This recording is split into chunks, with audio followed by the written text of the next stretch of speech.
retomar la exposición del día de ayer. Perdón, estoy un poco ronco, espero que sea gripa, como dice el presidente, ¿verdad? Ante los tiempos que corren. Bueno, les agradezco su atención, vamos a comenzar. Retomaremos la exposición en la misma lámina de PowerPoint en que nos quedamos el día de ayer. Denme un segundo para presentarla.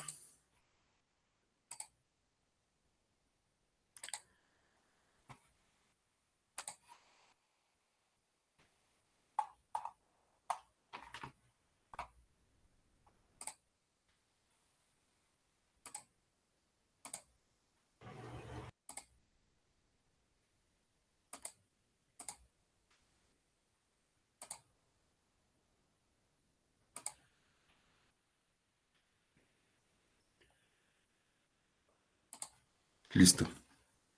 Bueno, nos quedamos en esta parte de los sistemas de partidos y vamos a continuar revisando algunos conceptos que se refieren a sistema electoral y sobre todo el grueso de esta sesión estará dedicado, como lo habíamos adelantado, a comentar algunas cuestiones sobre los mecanismos de participación ciudadana que se conocen como de democracia directa o semidirecta. Bueno, para comenzar, me parece conveniente que consideremos que existen dos grandes reglas de decisión en las democracias liberales. La principal con la que la mayoría de las personas nos hemos familiarizado es la regla de la mayoría. De hecho, casi de manera automática solemos asociar la regla de la mayoría con cuestiones democráticas, ¿no? Cuando incluso en el seno familiar estamos poniendo a consideración qué película vamos a ir a ver al cine, bueno, cuando podíamos ir con regularidad al cine, pues en muchas ocasiones solemos recurrir a la regla de la mayoría, ¿no? Si tenemos dos opciones, pues bueno, la que tiene mayor número de votos gana. Esto lo solemos aplicar prácticamente en cualquier ámbito de la vida humana, la regla de la mayoría, pero en particular adquiere relevancia para el tema que estamos revisando, porque pues es una regla de decisión que nos ayuda justamente a tomar ciertas medidas, ciertas decisiones que impactan en el ámbito público. Ya comentábamos desde ayer que, bueno, pues las democracias liberales son sustancialmente representativas y que la forma en que operan es mediante la designación de representantes. Y esta designación se hace, ya lo hemos reiterado insistentemente, mediante el ejercicio del derecho al voto, pero a través o a partir de la aplicación de esta regla de la mayoría, ¿no? En la mayoría de las democracias contemporáneas se utiliza esta regla para la designación de representantes que ocupan cargos unipersonales. ¿Qué quiere decir esto? Bueno, pues que hay ciertos cargos que representan a sectores geográficos o demogeográficos muy específicos. En el caso mexicano estamos hablando de que existen dos grandes de estos sectores. Uno se refiere a los distritos, tenemos 300 distritos electorales en nuestro país, en el ámbito federal, y además tenemos secciones plurinominales. ¿Qué quiere decir esto? Bueno, pues simplemente que el ámbito socioterritorial es más amplio y por lo tanto los escaños que se ganan representan a un número más amplio igualmente de ciudadanos y de ciudadanas. Ahora, en el caso mexicano, la regla de la mayoría aplica para la designación de representantes en estos espacios unipersonales, ¿no? Uninominales, para el caso de los distritos. Y en el caso mexicano tenemos además una combinación de esta regla de la mayoría con la otra importante regla de decisión en los contextos democráticos que se refiere a la regla de representación proporcional. Esto da como resultado que en algunos casos, como el mexicano, tengamos un sistema electoral no proporcional, no mayoritario, sino mixto, es decir, en donde convergen, en donde conviven ambos subsistemas electorales, de tal suerte que en nuestro país votamos para la designación de representantes en espacios uninominales y también para la designación de representantes en espacios plurinominales, ¿no? Esto, bueno, pues tiene de suyo cierta complicación, sobre todo para el grueso de la población, porque, como lo comento, la regla de la mayoría es hasta cierto punto de fácil asimilación. En una democracia, el que obtiene el mayor número de votos gana. Claro que puede haber algunas variaciones respecto a la regla de la mayoría, ¿no? Contamos con mayorías absolutas o mayorías relativas, en un momento más paso a ello, pero antes quisiera concluir esta idea respecto a los sistemas electorales mixtos. Bueno, ya tenemos que, por un lado, en estos sistemas electorales mixtos aplicamos la regla de la mayoría, pero por otro lado también incorporamos la regla de representación proporcional. Hay otros sistemas electorales que se definen sobre todo por la regla de representación proporcional. He sido muy o he recurrido mucho al ejemplo de Inglaterra, del Reino Unido, que por antonomasia tiene una tradición parlamentaria muy añeja y que también me parece muy ilustrativo para explicar justamente el sistema de representación proporcional. En aquel país, en aquellas latitudes, como lo comentaba desde el día de ayer, no se elige por voto directo al primer ministro, sino que se integra la Cámara de Representantes y esta es la que designa a el titular del Poder Ejecutivo. Pero la Cámara de Representantes no se integra mediante la regla de la mayoría, sino mediante el principio de representación proporcional. Entonces, los partidos obtienen los escaños en función del porcentaje de votos que cada uno logra en las urnas, ¿no? Esta misma lógica, bueno, pues es aplicable para el caso mexicano, en donde ya comentamos que tenemos un sistema mixto, en función de lo cual la representación proporcional permite a los partidos políticos obtener escaños, no por triunfos de mayoría, sino en atención a el porcentaje de votos que cada uno obtiene.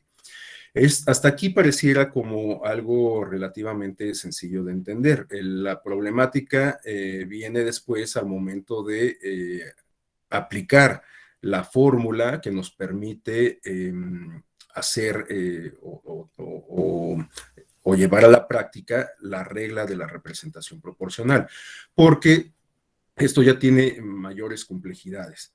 En principio, pues requiere justamente algunos cálculos matemáticos, requiere la definición de una fórmula igualmente matemática contenida en la ley, y además en el caso mexicano, como tenemos un sistema electoral nacional y además distintos subsistemas nacionales o en el ámbito subnacional, bueno, pues tenemos distintas formas de aplicar la regla de la representación proporcional.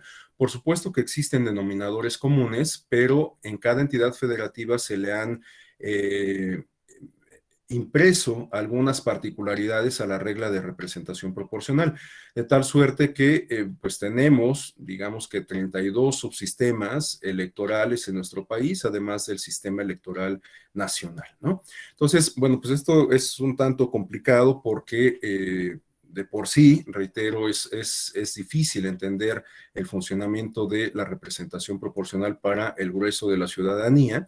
Bueno, pues estas particularidades que el legislador local le imprime a los mecanismos de asignación de representación proporcional hacen doblemente difícil su comprensión. Incluso en muchas ocasiones, pues meten algunos bretes a las autoridades electorales, porque, bueno, pues ustedes, quienes tengan más experiencia en este tema electoral, sabrán que haya casos en los que el Consejo General de un OPLE en alguna entidad federativa hace la asignación conforme a las reglas que se establecen en la legislación de esa entidad por el principio de representación proporcional.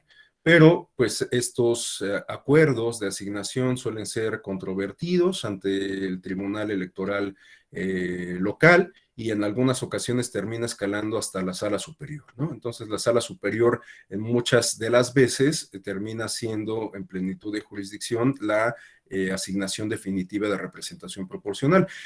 El asunto es que justamente a lo largo de toda la cadena impugnativa vemos que pues hay algunos cambios respecto a cómo hizo la asignación una de las autoridades electorales versus cómo la aplicó otra de las autoridades electorales.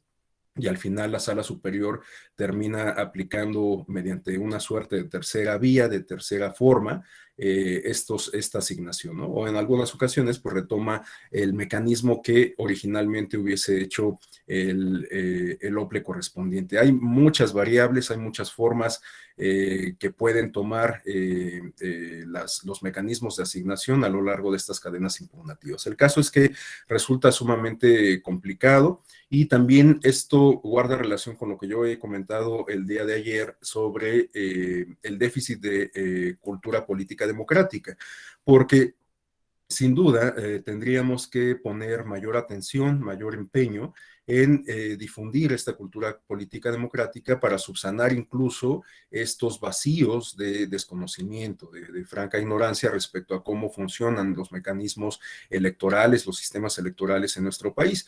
Yo les podría asegurar que en muchas ocasiones, en muchos casos, acudimos a las urnas a votar en la mayoría de las veces por los candidatos de mayoría relativa, pero sin saber que al mismo tiempo estamos votando por el principio de representación proporcional y en tal sentido por las listas que son propuestas por los partidos políticos, ¿no? En muchas ocasiones, reitero, casi estoy seguro que la mayoría de la gente no identifica ni siquiera a los candidatos que son postulados por los partidos políticos por el principio de representación proporcional. Y esto pues nos habla, reitero, de un déficit de cultura política democrática. También, bueno, otra forma de evidenciar este déficit en el contexto de las elecciones consiste en el soslayar las plataformas electorales, ¿no? Casi siempre, o bueno, en muchas ocasiones, esto no lo digo yo, hay estudios en este sentido, pues la gente vota por factores que tienen que ver con algunos de los elementos que comentábamos el día de ayer, como la carisma del candidato, ¿no? El arraigo popular que tiene, el conocimiento que existe de él, etcétera, ¿no? Y no tanto por la plataforma política que sustenta al candidato, ¿no? De tal suerte que pues ni siquiera sabemos cuáles son las propuestas propiamente que está enarbolando el candidato, cuál es la agenda que eventualmente llevaría a cabo en caso de ganar la elección, etcétera, ¿no? Y esto, pues, reitero, nos habla también de este déficit de cultura política democrática, que además, si me lo permiten, podríamos ir un poco más allá. En algunas ocasiones, la ciudadanía ni siquiera se da la tarea de revisar que aparezca su nombre en la lista nominal, como nos lo solicita el Instituto Nacional Electoral, ¿no? Que este es algo fundamental. Gracias a la perfección, si se me permite la expresión, con la que trabaja el Registro Federal de Electores, pues son muy pocas las omisiones que hay, ¿no? Pero es una obligación que tenemos las y los ciudadanos de revisar que aparezcan nuestros datos en la lista nominal, porque, bueno, el INE en cada elección despliega campañas en este sentido para instarnos a que llevemos a cabo esta acción, que revisemos que aparezcamos en la lista nominal, porque si no, no vamos a poder votar. Pero reitero, yo me atrevería a decir que la mayoría de la gente no lleva a cabo este ejercicio. Bueno, para volver a enfocarnos en los temas que nos corresponde, ahora sí retomo la cuestión de la regla de la mayoría. Había adelantado ya un poco el día de ayer. Básicamente podemos identificar dos modalidades de la aplicación de la regla de la mayoría. Una se refiere a la mayoría relativa y otra a la mayoría absoluta. La mayoría relativa es tan sencilla como saber que en el contexto de una elección, el candidato o la candidata que obtiene el mayor número de votos gana, ¿no? Esta es la modalidad que aplicamos para el caso mexicano. Aquí no tenemos segunda vuelta electoral y bueno, tenemos un sistema multipartidista en donde participan precisamente varios partidos políticos en cada elección. Y bueno, pues el candidato postulado por el partido político que obtenga el mayor número de votos, o bien también cabe la posibilidad de que se presenten candidatos independientes, bueno, cualquiera de estos candidatos, candidatas que obtenga el mayor número de votos, gana, ¿no? Esto lo comentaba también desde el día de ayer, en algunas ocasiones, pues se ha prestado a polémica, a incluso avisos de crisis de legitimidad, porque quienes obtienen los escaños mediante la aplicación de la regla de la mayoría relativa, pues lo hacen en algunas ocasiones con un bajo porcentaje de votos, ¿no? Ahorita recuerdo que, por ejemplo, cuando la elección del presidente de la República en el año 2012, el presidente Peña Nieto ganó la elección apenas con un porcentaje superior al 40% de votos, ¿no? O rayando el 40%, no lo recuerdo muy bien. Esto quiere decir, como lo comentaba desde ayer, que por lo menos el 60% de las personas que votaron lo hicieron por una opción distinta, no por esa opción ganadora, ¿no? Entonces, el mayor número de las personas que votaron, pues no querían a esa persona como presidente, ¿no? Bueno, pues sabemos que significó en esa etapa de la transición una oposición que en algunos momentos incluso llegó a escalar a manifestaciones violentas. Recordemos que cuando la toma de posesión hubo algunos grupos encapuchados, violentos, que hicieron pues destrozos tanto en el primer plano de la Ciudad de México, en la Alameda Central, como en el Palacio Legislativo, etcétera, ¿no? Esto, por supuesto, que es una manifestación que no tiene cabida en un contexto democrático, que tenía que ser sancionada, sancionable, que es reprochable a todas luces, pero que es reflejo también de de estos fenómenos que implican un déficit de legitimidad democrática por el diseño institucional que tiene nuestro sistema, ¿no? Y también, perdón que sea tan insistente con esto, pero también por este déficit de cultura política democrática, porque lo cierto es que en nuestro país no estamos acostumbrados a asimilar la derrota en términos electorales, ¿no? En muchas otras latitudes, bueno, cuando se lleva a cabo una elección, a la semana o a las 2 semanas la agenda pública ya está integrada por otros temas que nada tienen que ver con la elección. En el caso mexicano, bueno, pues prácticamente cada elección tiene una duración de 1 año y medio, porque sabemos que el proceso electoral empieza en el otoño del año previo a las elecciones, es decir, en el mes de octubre, y suele terminar en algunos casos hasta el mes de diciembre, cuando toman posesión de los cargos y se resuelven absolutamente todas las impugnaciones de la elección correspondiente. Entonces, suele llevar un proceso electoral poco más de 1 año, ¿no? Casi 1 año y medio en algunos casos. Entonces, bueno, pues es un periodo sumamente largo en comparación con otras latitudes, en donde, reitero, el periodo de transición incluso es mucho más breve. Aquí las elecciones son en julio y en muchas ocasiones, en junio, perdón, y en muchas ocasiones se prevé la sucesión del cargo hasta noviembre, diciembre, ¿no? 6 meses de transición. En otras ocasiones esto lleva 1 mes, 2 meses, en otras latitudes, perdón, esto lleva 1 mes o 2 meses cuando mucho. En fin, esto tiene que ver con el diseño del sistema electoral que nos hemos dado, y bueno, pues esto tampoco es que sea de manera fortuita, ¿no? Ciertas características de nuestro sistema electoral devienen de el desarrollo histórico, político, de los antecedentes en este sentido que han definido la historia contemporánea de nuestro país, ¿no? Hoy, porque tenemos un Instituto Nacional Electoral que cuenta con muchas facultades de fiscalización, de credencialización, de monitoreo en medios, etcétera. Bueno, pues porque era indispensable contar con una autoridad que se hiciera cargo de estas actividades, considerando los antecedentes durante el periodo del partido hegemónico, ¿no? Del sistema de partidos de modelo hegemónico. Hoy en día nuestro sistema de comunicación política o nuestro modelo de comunicación política es sumamente intrincado, porque justamente antes el acceso a los medios de comunicación era pues un tanto inequitativo, y hoy en día pues es indispensable garantizar las condiciones de equidad en el acceso a los medios de comunicación y establecer reglas muy precisas en términos de propaganda y comunicación política.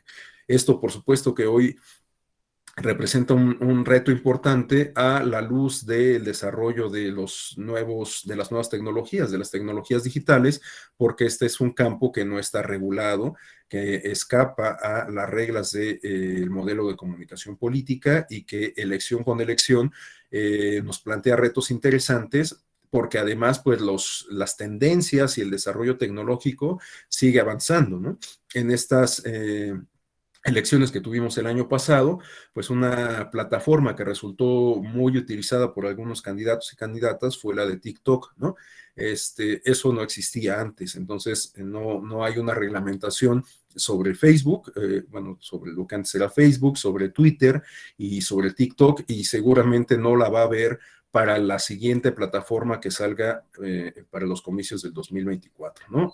Entonces, bueno, pues esto nos plantea un reto interesante, pero reitero, todo esto pues responde a el diseño institucional, el diseño jurídico que se ha dado a nuestro sistema electoral, considerando los antecedentes, el desarrollo que ha llevado a este estado de cosas.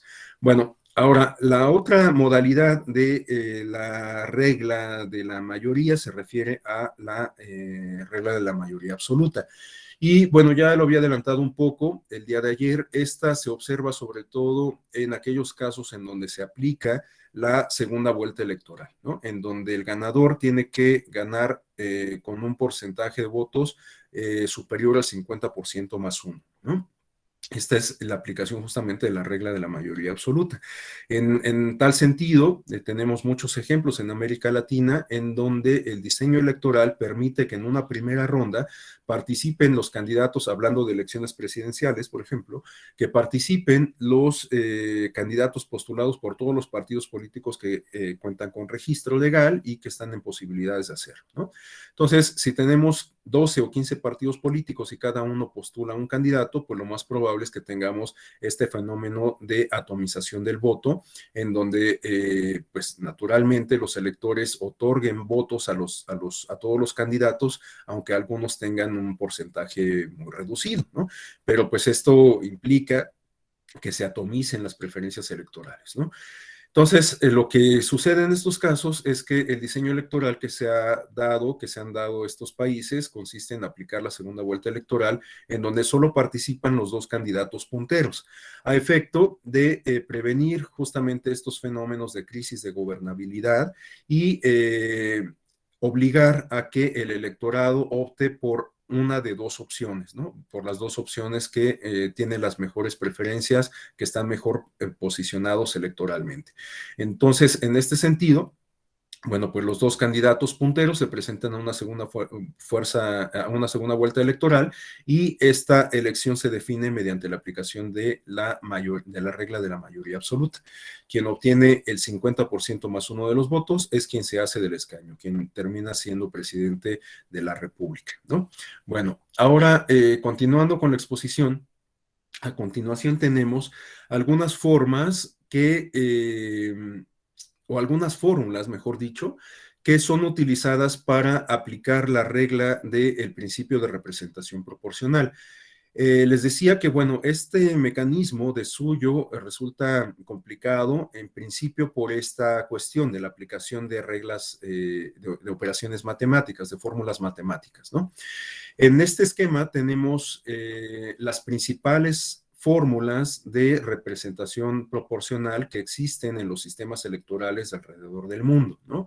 Tenemos fórmulas que se consideran o que consideran como principal elemento para la aplicación de la fórmula divisores. Estas fórmulas se refieren a la fórmula de Hunt y de Saint-Léger, y tenemos las fórmulas de cocientes electorales o cuotas que aplican para los casos como el mexicano, en donde utilizamos la fórmula ARE, aunque hay otras latitudes en donde se utiliza la fórmula DROP, pero en ambos casos se aplica la fórmula mediante cocientes electorales o cuotas, ¿no? Que finalmente también son factores de división, factores divisionales. Y por último tenemos un modelo de fórmulas que tienen algunas particularidades como la imperiali, la de proporciones matemáticas o la de voto doble, ¿no? En su oportunidad voy a tener el privilegio, el gusto de compartir de nuevo con ustedes una sesión de este mismo diplomado, en donde vamos a revisar el tema de representación proporcional y de candidaturas independientes. Entonces, en ese momento quizás podamos explicar con mayor detalle en qué consiste cada una de estas fórmulas para que ustedes tengan un panorama general de cómo funcionan estas fórmulas de representación proporcional. Aunque naturalmente pues nos vamos a centrar en la fórmula de ARE, que es la que aplicamos para el caso mexicano. Bueno, ahora, conforme a todo lo que hemos comentado desde el día de ayer, me parece importante también mencionar el concepto de poliarquía de Robert Dahl, porque guarda relación con varias de las cosas que hemos comentado, reitero, desde el día de ayer. Robert Dahl define las democracias liberales o acuñó un concepto que resulta aplicable para definir, entender las democracias liberales contemporáneas, ¿no? Este concepto se refiere a la poliarquía. Y en este sentido, Robert Dahl identifica algunos parámetros, algunos rubros que deben de cumplir los sistemas políticos para ser considerados democráticos, ¿no? Estos rubros son precisamente los que tenemos en pantalla y son los que definen, reitero, a los sistemas democráticos contemporáneos. Tenemos en primer lugar que las poliarquías deben de permitir la elección de cargos para el control de las decisiones políticas. Es decir, las poliarquías tienen que cumplir con esta condición inherente a las democracias de designación de representantes para que sean ellos quienes tomen las decisiones políticas en beneficio de la colectividad, ¿no? Para esto, pues se tiene que cumplir con una segunda condición que se refiere a la renovación del poder público de manera periódica. En tal sentido, las poliarquías deben de favorecer la realización de elecciones libres, periódicas e imparciales. Esto quiere decir que periódicamente se tiene que convocar a las urnas con la idea justamente de renovar el poder público, y los ejercicios que permiten esta renovación del poder tienen que ser equitativos, tienen que ser imparciales, tiene que permitir la competencia efectiva entre todos los actores políticos para que en esta medida pues se pueda llevar a cabo de manera efectiva la renovación del poder. Por supuesto que la renovación del poder puede ceñirse, puede estar limitada o puede tener como consecuencia que quien gobierna repita en el ejercicio del cargo, ¿no? En algunas ocasiones, en los sistemas electorales que permiten la reelección del titular del Poder Ejecutivo, pues cabe esta posibilidad, ¿no? De que mediante las urnas la ciudadanía reitere el apoyo popular a quien ejerce la titularidad del Poder Ejecutivo. Hay casos como México en donde esta posibilidad está cancelada y entonces la renovación del poder público tiene que ser por una opción distinta, ¿no? Por supuesto, en casos como el mexicano, es posible que el partido en el poder siga estando en este espacio, ¿no? Esto suele ser muy común. En años recientes tenemos el caso para hablar del ámbito del Poder Ejecutivo, tenemos que durante las elecciones del año 2000 y del año 2006 repitió o tuvimos dos gobiernos de la misma extracción partidista, ¿no? Del Partido Acción Nacional, encabezados por el presidente Vicente Fox y el presidente Felipe Calderón Hinojosa, ¿no? Entonces, bueno, esto suele ser común, que en la titularidad del Poder Ejecutivo no repita la persona si está vedada esta posibilidad de la reelección, pero que sí repita el partido político gobernante, ¿no? Pero, bueno, pues por supuesto, como lo comentábamos ayer, en función de que un distintivo de la democracia es la incertidumbre respecto a los resultados electorales, pues bueno, cabe siempre la posibilidad de una renovación total del gobierno, es decir, de que quien llegue a ejercer el cargo de el poder ejecutivo sea un militante de un partido distinto al que actualmente ocupa esa posición, ¿no? Bueno, una tercera categoría que deben de tener las poliarquías se refieren a el sufragio inclusivo. Hoy en día podríamos considerar que el sufragio ha venido ampliando sus alcances, ha venido incorporando a un mayor número de personas. Hoy, en el caso mexicano, sabemos que pueden participar en la designación de representantes mediante el voto popular todas las personas que ostenten la categoría constitucional y jurídica de ciudadanía, ¿no? Es decir, las personas que hayan nacido en México o bien que se hayan naturalizado, que tengan un modo honesto de vivir, que cuenten con la mayoría de edad, es decir, que tengan más de 18 años, y bueno, pues esto aplica lo mismo para hombres y mujeres, ¿no? Entonces, prácticamente cualquier persona nacida o naturalizada mexicana que tenga más de 18 años puede participar en la toma de decisiones. Bueno, esta que es una realidad que nos parece hoy muy común, bueno, pues ha tomado muchos años para que lleguemos a este estado de cosas. Hoy en día incluso se habla de la posibilidad de extender los alcances de la ciudadanía hacia las personas privadas de la libertad, ¿no? Esto, por supuesto, está sujeto a un debate porque hay quien considera que, bueno, quienes están sujetos a un proceso penal, tienen como consecuencia, como parte de la pena que tienen que purgar, la suspensión de los derechos político-electorales. El asunto es que en un sistema como el mexicano, en donde la justicia a veces no resulta tan expedita, sobre todo en el ámbito penal, pues hay mucha gente que está sujeta a un proceso penal, pero sin recibir sentencia, ¿no? Entonces, bueno, pues esto llama a una consideración importante, ha llamado la atención del Tribunal Electoral y ha resuelto algunas sentencias en este sentido, justamente para ampliar los alcances de la ciudadanía, ¿no? Entonces, bueno, pues ahí tenemos un ejemplo de cómo en tiempos que corren, en tiempos modernos, todavía se siguen ampliando los alcances de esta categoría jurídica de ciudadanía. Bueno, por otro lado, tenemos que se debe de garantizar el derecho a ocupar cargos públicos en el gobierno. Bueno, pues esto tiene que ver con las dos dimensiones del derecho al voto. Sabemos que el derecho al voto tiene una dimensión pasiva y una dimensión activa.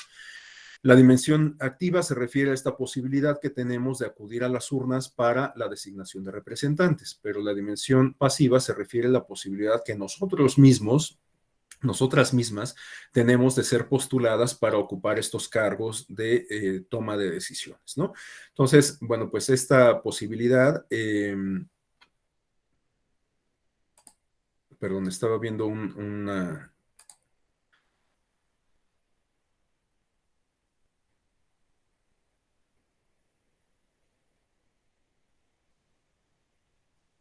A la referencia electrónica de ayer, perdón, me pregunta Janet Cervantes si el tema de poliarquía de Robert Dahl también corresponde a la referencia electrónica de ayer. No recuerdo o no identifico de bote pronto cuál referencia electrónica, Janet. No sé si puede abrir el micrófono y nos... Gracias, profesor Rafael.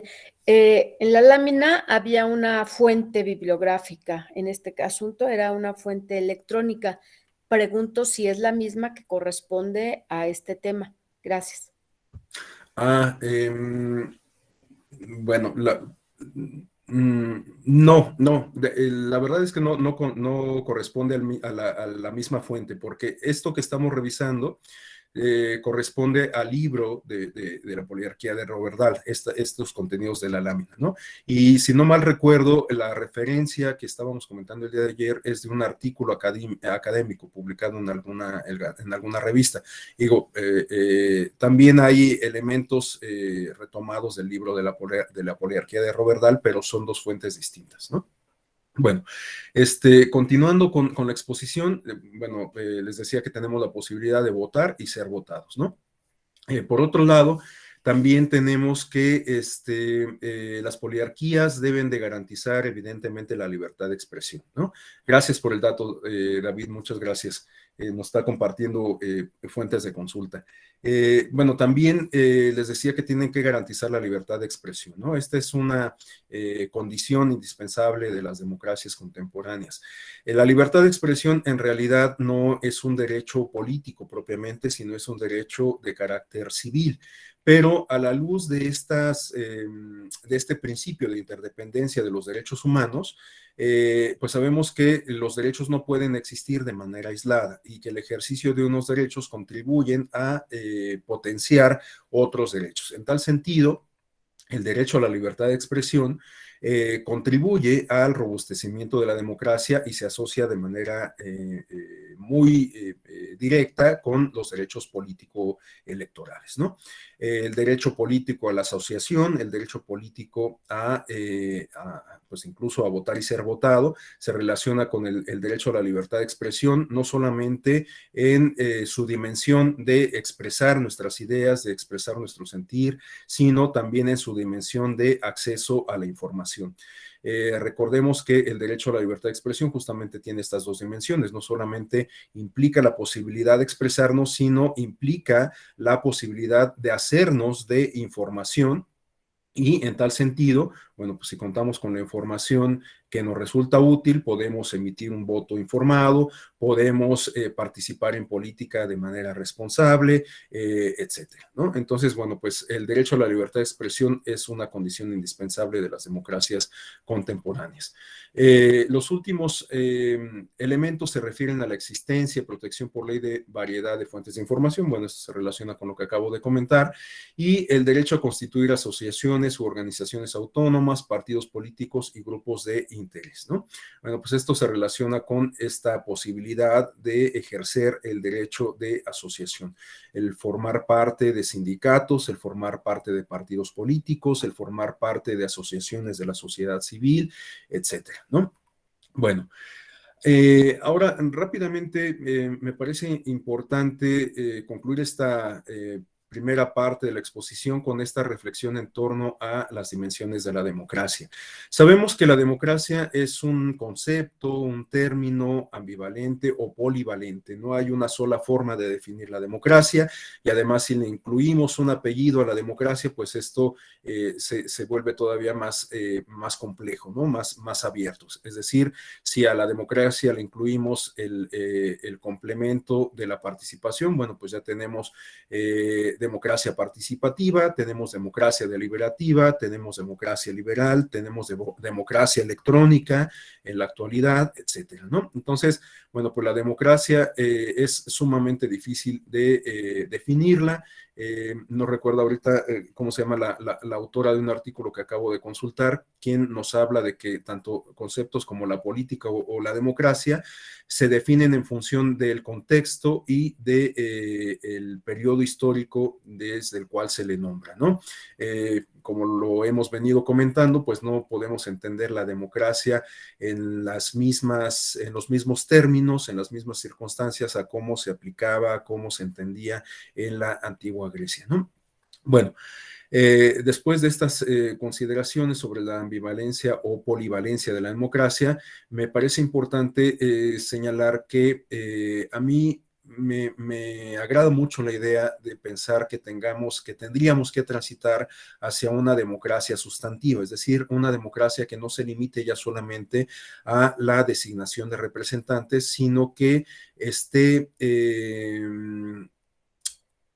más relacionada con esta idea que para muchos les parece romántica de entenderla como una forma de vida, ¿no? En nuestra Constitución, el artículo 3 nos habla de que la educación tiene que estar encaminada justamente a entender la democracia como forma de vida. Y reitero que, bueno, para muchos esto les parece una cuestión romántica, pero si consideramos o tomamos como referente algunas democracias más sofisticadas, más acabadas, como las nórdicas, ¿no? La de Dinamarca, la de Suecia, la de Finlandia, etcétera, nos vamos a dar cuenta de que esas sociedades han aplicado algunas nociones democráticas a la forma de relacionarse entre los sujetos, entre los actores sociales y políticos, ¿no?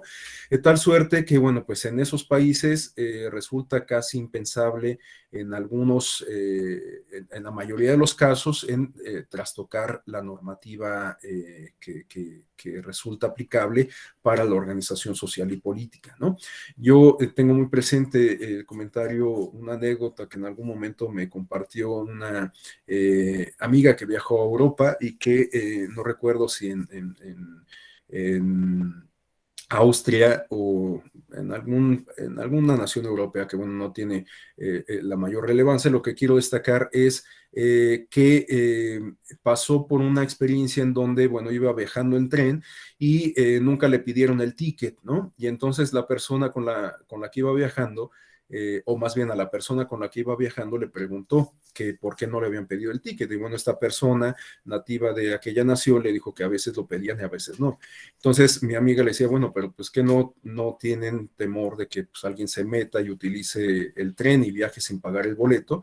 Y entonces esta persona le comentó, bueno, pero pues ¿por qué alguien haría algo así? ¿No? Esto nos habla pues justamente de cómo pues están instalados en una lógica de cultura política democrática, de civilidad completamente distinta a la que priva en muchos países de América Latina, ¿no? Entonces, bueno, pues a esto es a lo que me refiero a entender la democracia como forma de vida, la aplicación de valores, de nociones, de formas de interactuar con los otros sujetos sociales, guiados por estas nociones democráticas, por estos valores del respeto, del apego a la legalidad, del diálogo como resolución, como mecanismo para la resolución de conflictos, etcétera.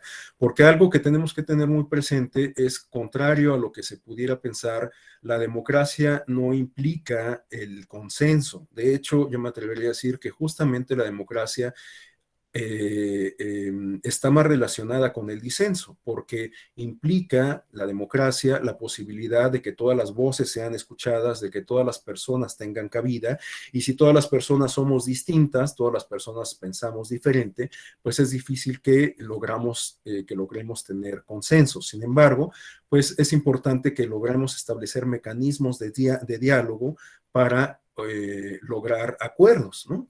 Acuerdos que nos permitan la convivencia armónica.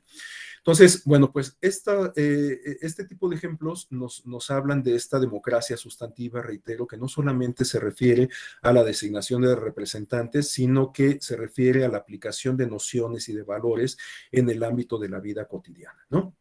Entonces, hacia allá creo que tendríamos que hablar, y reitero, no es un ideal, no es algo no es una utopía. Si tomamos como referentes estas sociedades que cuentan con una tradición democrática de mayor arraigo y con una cultura política democrática bastante sólida, ¿no? Bueno, para transitar hacia allá tendríamos que pasar por tres dimensiones previas de la democracia. Estamos hablando de la dimensión formal, del Estado de Derecho, de la democracia civil y política. Cuando digo transitar por estas dimensiones, no me refiero a que tendríamos que ir pasando por niveles, ¿no? No me refiero a considerar estas dimensiones como niveles, como si fuéramos avanzando en un videojuego y que ahorita estamos en la dimensión formal de la democracia, y una vez que logremos consolidar ese estadio, podemos pasar a la siguiente. No, me parece que estas dimensiones de la democracia se refieren a pues distintas formas de entender la democracia, y tendríamos que pasar o transitar por estas distintas formas para lograr una democracia verdaderamente sustantiva. En tal sentido, me parece que la mayoría de las democracias contemporáneas están instaladas o han logrado cubrir varios factores que distinguen a la dimensión formal, es decir, a esta dimensión que se refiere a entender la democracia como un mecanismo para la designación de representantes, ¿no? O que el mecanismo para la designación de representantes es el principal distintivo de la democracia. Este es, digamos, como el piso mínimo, pero además una democracia tiene que garantizar la vigencia del Estado de Derecho y también garantizar derechos individuales de las personas, ¿no? A eso se refiere esta dimensión de la democracia civil y política. Una democracia tiene que contar con instituciones fuertes, tiene que contar con Estado de Derecho, con agentes que se encarguen de hacer valer el Estado de Derecho, que se encarguen de la aplicación de la ley. Por supuesto, una democracia tiene que renunciar a fenómenos como la corrupción, como la impunidad, como la dilación en la aplicación de la justicia, etcétera, ¿no?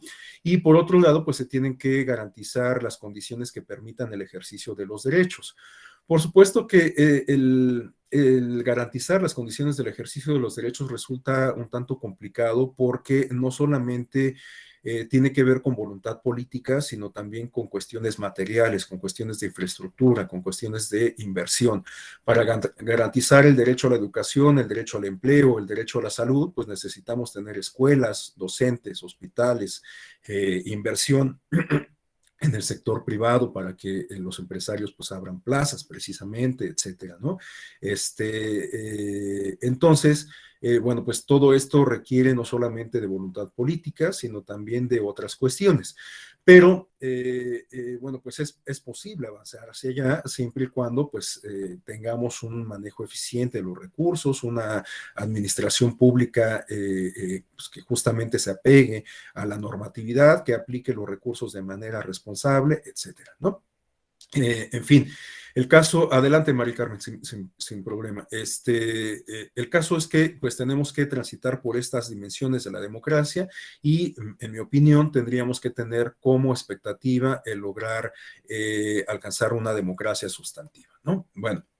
Ahora, vamos a ir ya aterrizando todas estas reflexiones hacia las cuestiones relacionadas con los mecanismos de participación ciudadana. En principio, pues es importante saber a qué nos referimos con la palabra, con la voz de participación, ¿no? Bueno, pues participar implica tomar parte de algo, involucrarse, ¿no? Esta participación o el participar implica pues justamente interrelacionarse con otras personas para obtener un objetivo, ¿no? Esto puede tener una dimensión dual en el sentido de que podemos participar o que al momento de participar podemos tener un beneficio individual, pero también podemos generar un beneficio colectivo, ¿no? Cuando nos involucramos en actividades de accountability social, por ejemplo, ¿no? En actividades que implican escrutar el ejercicio del poder, el ejercicio de la administración pública, pues puede ser que obtengamos un beneficio porque estamos contribuyendo a que se ejerzan de mejor forma, de manera más eficiente los recursos que nosotros contribuimos a generar con el pago de nuestras contribuciones, etcétera, pero al mismo tiempo pues estamos generando un beneficio para la colectividad, ¿no? Igualmente, cuando nos involucramos en actividades comunitarias, cuando nos ponemos de acuerdo con nuestros vecinos para limpiar el camellón que está enfrente de nuestro edificio, bueno, pues estamos llevando a cabo justamente un beneficio propio, pero también un beneficio para la comunidad.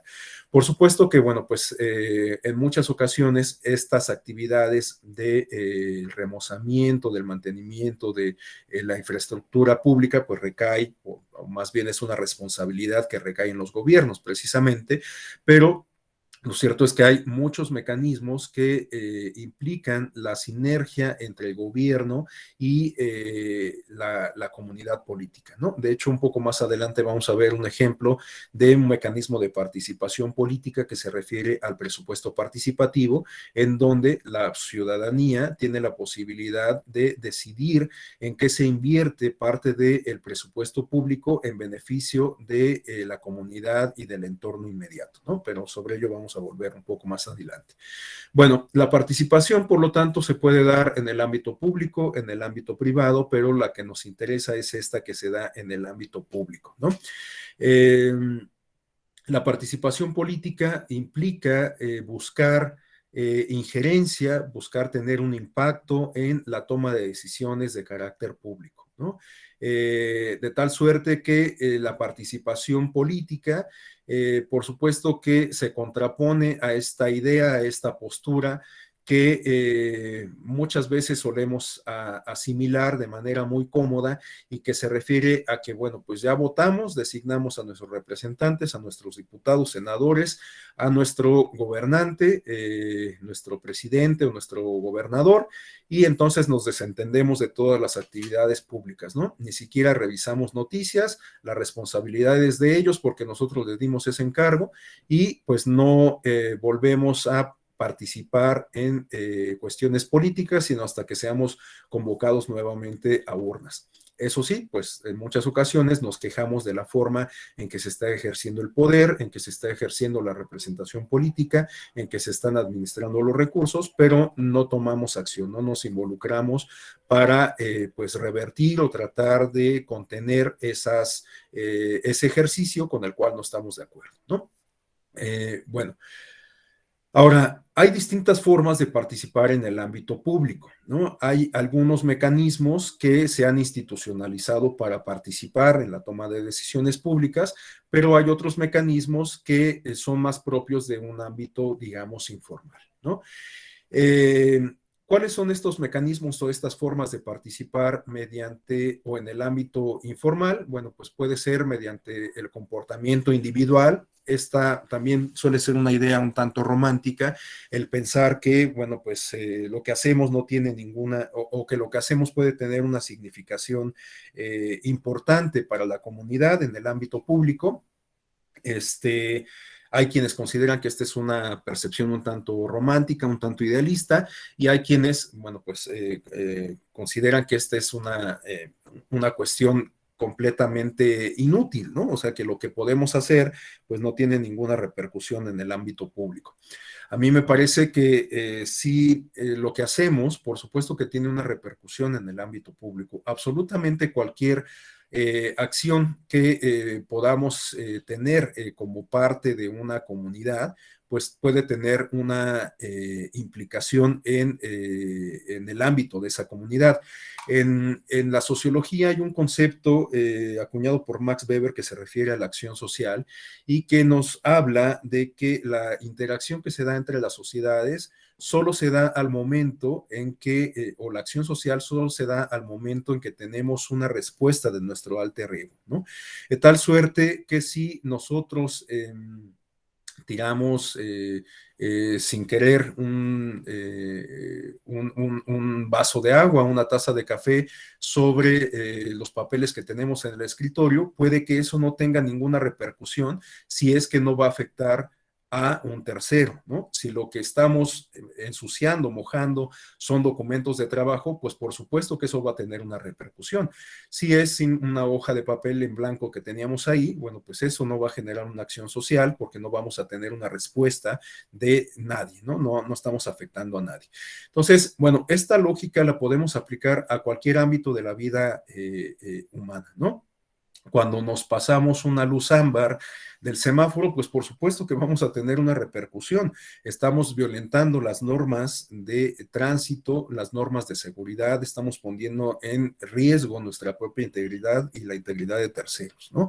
Cuando nosotros tiramos un papel o una lata de refresco en la calle, pues por supuesto que estamos generando estamos contribuyendo a contaminar no solamente nuestra comunidad, nuestro entorno, sino el mundo en general, ¿no? Entonces, cualquier acción que tenemos, pues puede tener una repercusión en la colectividad. Por lo tanto, me parece que esta idea de pensar que lo que hacemos no sirve para nada, pues no es precisa, no es certera, ¿no? Entonces, bueno, pues podemos participar, por supuesto, haciendo el cambio nosotros mismos, actuando conforme nos dicta nuestro criterio, conforme nos dicta nuestra ética, nuestros valores morales, y en esta medida podemos participar, podemos generar un cambio, por mínimo que este sea. Por otro lado, podemos participar también formando parte de marchas, de manifestaciones, de expresiones artísticas.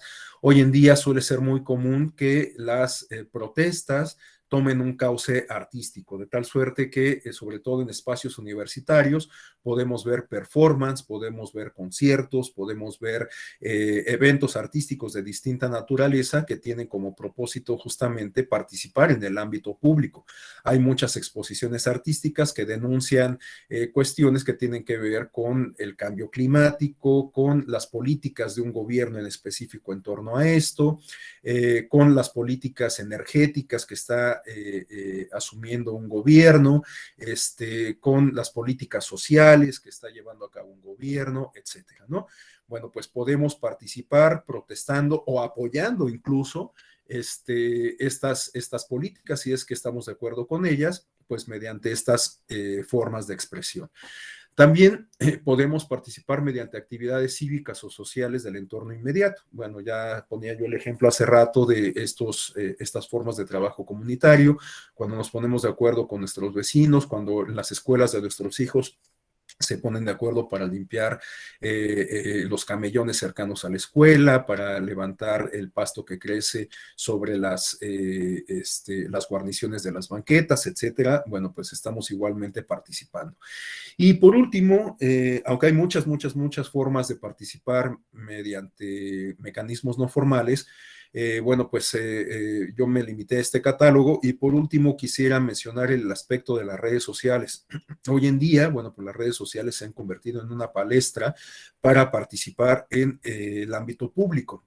Por supuesto que es importante reconocer la parte de trivialidad que en algunas ocasiones acompaña al uso de las redes sociales, pero también es importante reconocer que cuando se les da un uso adecuado a las redes sociales, estas se pueden convertir en una herramienta importante de cambio social y político. Ejemplos los tenemos en casos como la primavera árabe, ¿no? Estas revoluciones pacíficas que se lograron en países como Túnez, Egipto y demás, y que fueron alentadas sobre todo por grupos de jóvenes que alentaron la movilización social y política utilizando las redes sociales, ¿no? En algunos otros casos, las redes sociales han servido como canales para denunciar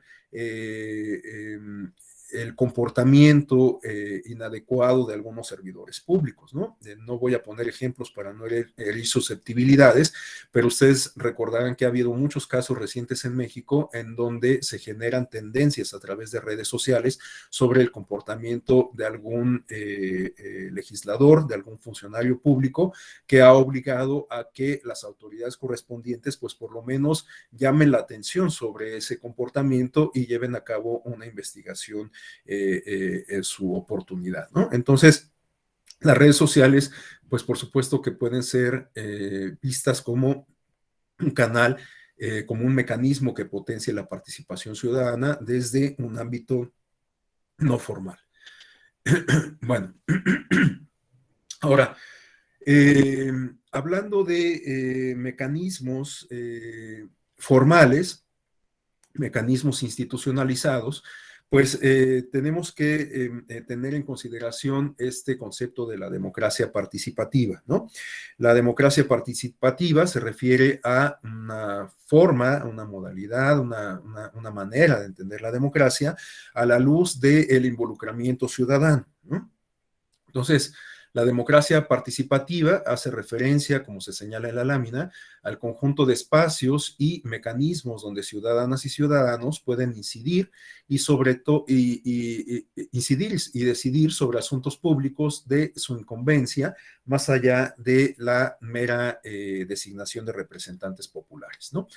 La democracia participativa puede hacerse efectiva a través de mecanismos electorales o deliberativos. Y aquí ya vamos a entrar propiamente en la revisión de los mecanismos de participación ciudadana directa o semidirecta.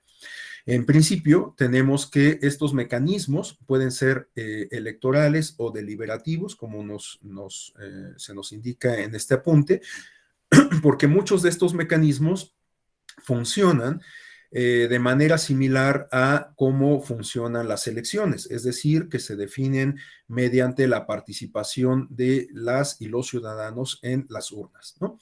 Algunos de estos mecanismos son pues la consulta popular, la revocación de mandato, el plebiscito, el referéndum. A continuación vamos a comentar cada una de estas figuras, pero también tenemos otros mecanismos que son más bien de tipo deliberativo, que nos permiten participar, que nos permiten tomar parte de las discusiones públicas, buscar incidir en estas decisiones, pero no precisamente a través de ejercicios que nos convoquen o que impliquen la convocatoria a las urnas, ¿no?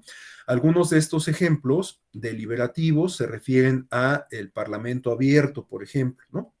Ayer comentaba que hoy día la Cámara de Diputados está haciendo una convocatoria de Parlamento abierto para discutir la reforma energética o contrarreforma energética que buscaría modificar algunas de las decisiones adoptadas en el año 2014, ¿no? Bueno, pues el Parlamento abierto me parece que es uno de los ejemplos más ilustrativos para hablar de mecanismos deliberativos de participación ciudadana, ¿no? Otros mecanismos tienen que ver, por ejemplo, con la iniciativa ciudadana, que se refiere a la posibilidad que tenemos las y los ciudadanos de presentar iniciativas de ley a los órganos legislativos. Este mecanismo es un tanto sofisticado y me parece que la mayoría de las personas no estaría en posibilidades de hacer uso de él porque requiere cierto conocimiento técnico, por supuesto requiere pues abrir puertas o tocar puertas en particular del órgano legislativo y cumplir con los requisitos que se han establecido en la ley, ¿no? Pero bueno, pues es una posibilidad que existe, es un mecanismo institucionalizado que de hecho vamos a revisar en un momento más. Bueno, en esta lámina tenemos justamente los principales mecanismos de participación ciudadana que se pueden institucionalizar, ¿no? Que se han adoptado por los distintos sistemas políticos alrededor del mundo. Estamos hablando de la consulta popular, que se puede manifestar mediante el referéndum o el plebiscito. Estamos hablando de la iniciativa ciudadana, el presupuesto participativo, la revocación de mandato y el parlamento abierto, ¿no? Puede haber algunas otras modalidades, pero estas me parece que son las más representativas, las más comunes que, como lo comento, han sido adoptadas en la mayoría de los sistemas político-electorales alrededor del mundo. Bueno, vamos a ir revisando cada uno de estas figuras, pero antes dos consideraciones. La primera, comentar que, bueno, vamos a revisar o a comentar de manera panorámica cada una de estas figuras, de tal suerte que no vamos a entrar en pormenores, no vamos a revisarlos de manera detallada en principio porque ni siquiera nos daría el tiempo. Vamos a comentar sobre todo pues cómo funcionan de manera genérica y eventualmente pues podremos comentar algunos aspectos generales de cómo han sido adoptados para el caso mexicano, pero no vamos a tener oportunidad de revisar a detalle pues el diseño institucional y jurídico de cada una de ellas, ¿no? Esa es la primera consideración. Y la segunda consideración pues se refiere a solicitarle su intervención, su participación, ¿no? Si estamos hablando de democracia participativa, sería muy importante contar con la participación de todas y todos ustedes, ¿no? En particular, creo que hay un tema que va a llamar poderosamente la atención porque está en la palestra, es un tema que ha generado mucha polémica y que pues ha generado incluso un entorno de encono y de confrontamiento entre una fuerza electoral y el gobierno de la República hacia las autoridades electorales, en particular el Instituto Nacional Electoral. Me estoy refiriendo a la revocación de mandato, ¿no? Entonces, quizás cuando lleguemos ahí sea cuando encontremos pues un punto de discusión. Hay que tomar en consideración que, bueno, pues es un espacio académico, que la discusión es permitida, por supuesto, haciendo uso de estos criterios de civilidad que se nos dieron desde el inicio para participar en estos diplomados. Hay que expresarnos de manera respetuosa y favoreciendo el diálogo, ¿no? Bueno, vamos a continuar, pero llegados hasta esta parte, considerando que llevamos poco más de una hora, bueno, pues no sé si alguien desea hacer alguna intervención, plantear alguna cuestión. Adelante, Jaime, por favor. Es con respecto al tema de las candidaturas de elección proporcional. Estaba comentando que pues por los OPLES tienen cierta autonomía porque pues hay legislaciones locales, ¿no? Me parece que una de las pretensiones de la LEGIP y de la reforma del INE era tratar de homologar en la medida de lo posible sin comprometer la autonomía de los estados, ¿no?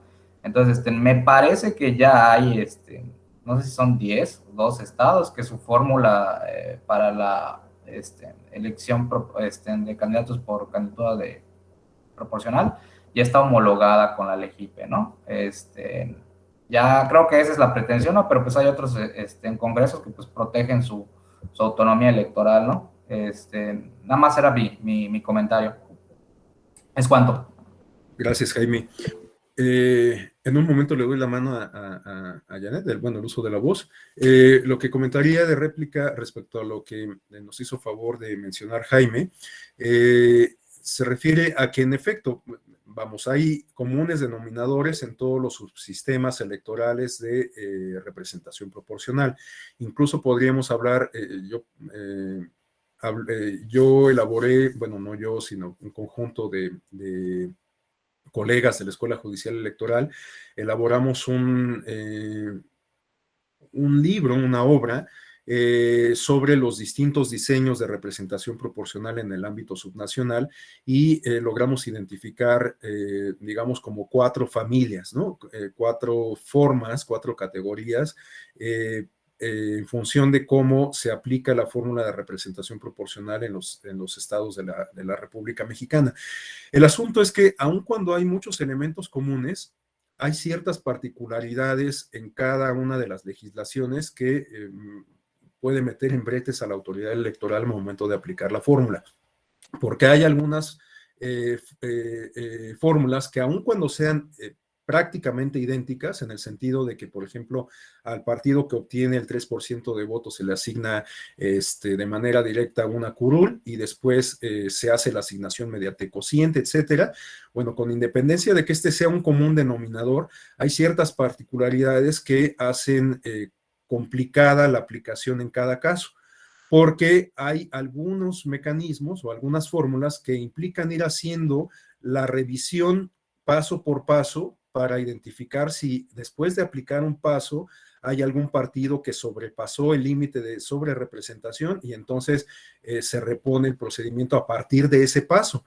Pero hay otras legislaciones que implican correr toda la fórmula y hasta llegar al paso final se tiene que revisar si alguno de los partidos políticos sobrepasó su límite de sobrerepresentación y entonces se tiene que volver a hacer el cálculo, ¿no? Dejando a ese partido político fuera.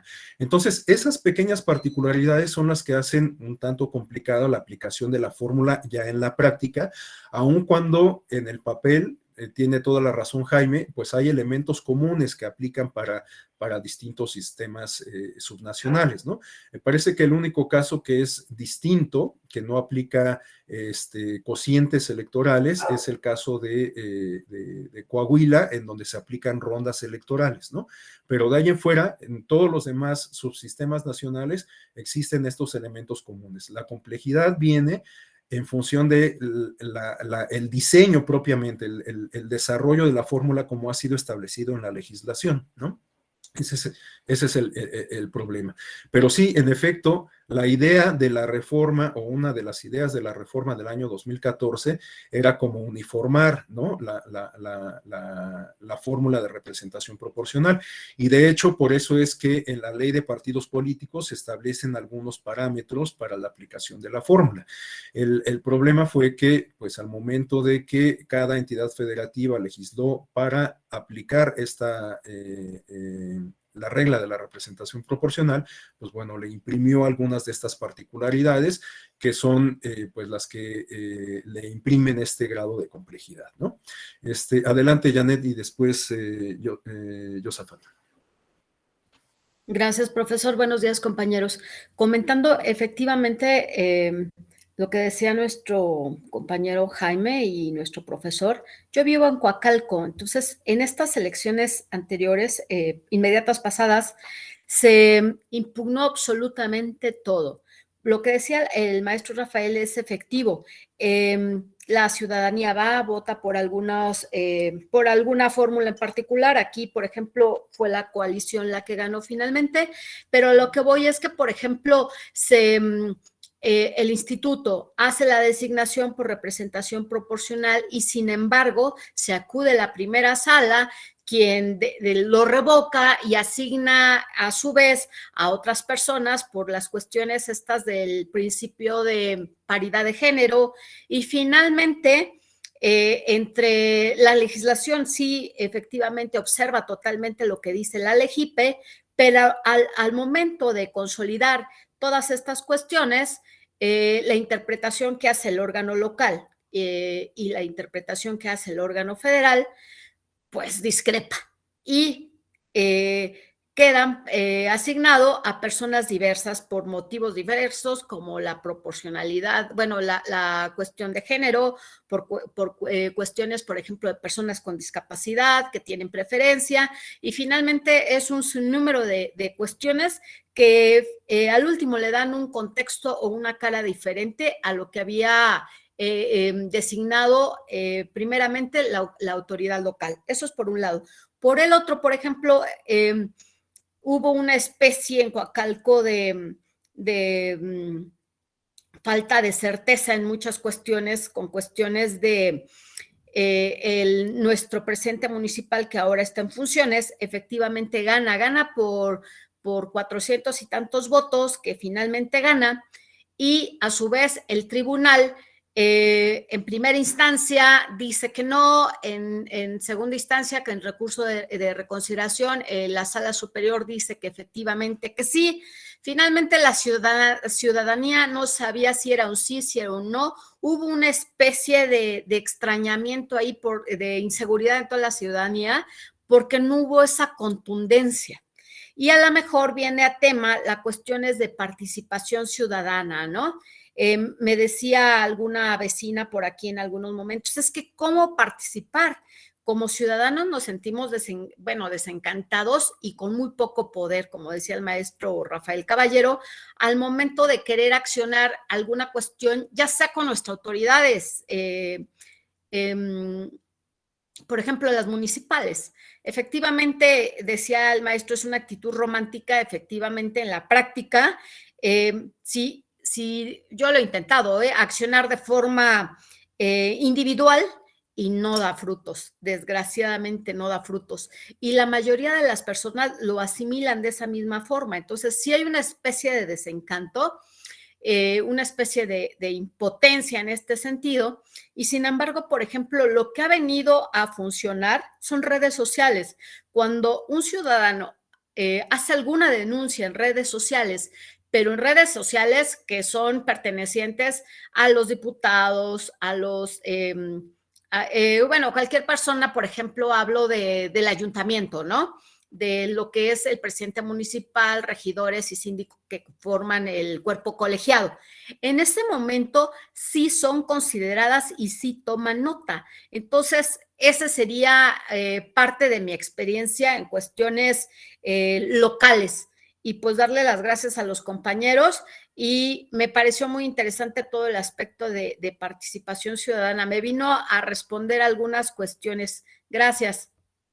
Gracias, Janet. Adelante, Josafat, por favor. Profesor, buenos días. Compañeras, compañeros, buenos días. Mi comentario encaminado a enriquecer lo que comentó Jaime y Janet. Precisamente por el tema que mencionas tú, Janet, de que existe cierta ambigüedad o cierta duda entre la ciudadanía respecto a las resoluciones que vienen de ciertas controversias, y con respecto a lo que menciona Jaime de la homologación de las legislaciones, es que yo sí estaría muy a favor, o sí considero que sería apropiado que las legislaciones electorales locales se armonizaran todas, y no creo que eso sería una tentativa a la autonomía de las entidades federativas. Precisamente existe una legislación electoral para cada estado en función de que ellos ejercen su autonomía. El hecho de que en la vía procesal y en la vía adjetiva ya exista algo definido, no quiere decir que se vulnere la autonomía de la entidad federativa.